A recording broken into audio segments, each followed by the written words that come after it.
What is up, my Nakama? So my name is Daniel and I'm a first year medical student, and I just finished about a month of medical school, and I kind of wanted to talk to you guys about what I've learned so far from a month in medical school.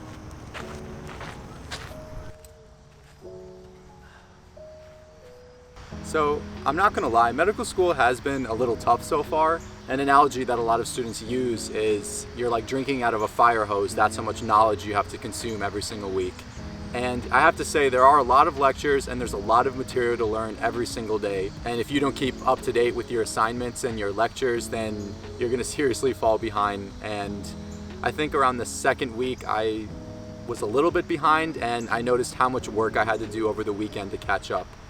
So if there's one thing I can tell you about medical school, it's that it's a lot of studying, and it's better to do a good amount of studying every single day rather than have it kind of pile up on a weekend or on 2 days before the exam.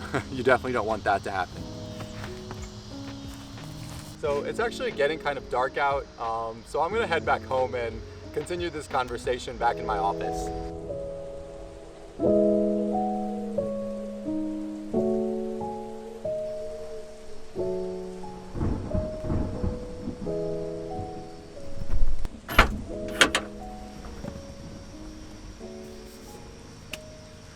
I bought a watermelon.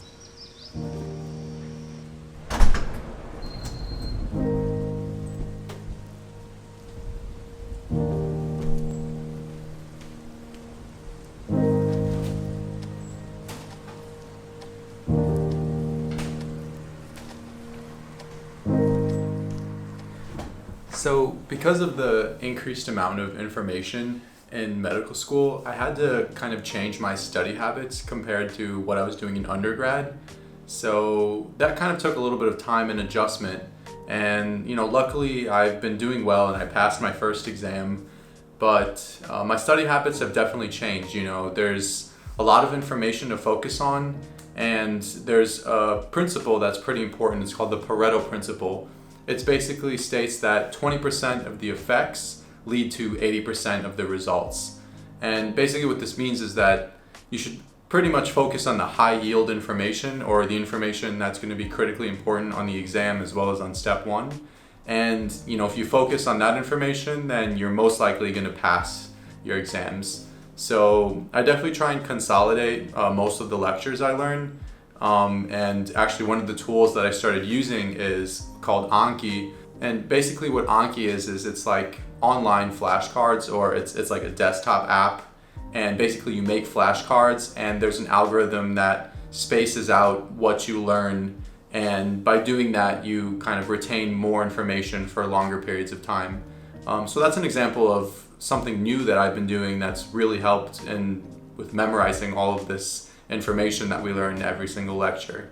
So yeah, overall med school, it has been a little tough. I have spent a decent amount of time, adjusting to the curriculum here and how to study myself, but it's all part of the transition to medical school.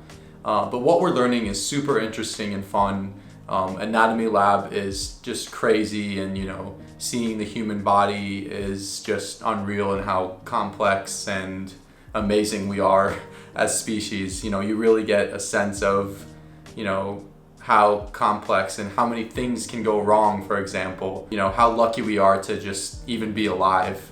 It's just amazing. So I'm pretty excited for the rest of medical school. There's going to be a lot of tests, a lot of exams, and probably some stress with all of that, but I think the main thing that I think everyone should do when they go to medical school is to not lose who they are. Everyone's going into medical schools with different hobbies, with different skills, and if you don't keep those up during medical school, then that can lead to burnout, because you're not doing things outside of school that you still love. For example, I still train calisthenics, I still try and do some photography and videography, and I do prioritize my studying, but I try and make time for those things that I came into medical school with, because I don't want to lose those hobbies and activities, because that's it's a part of my identity. So I'm pretty excited for the rest of my medical school journey.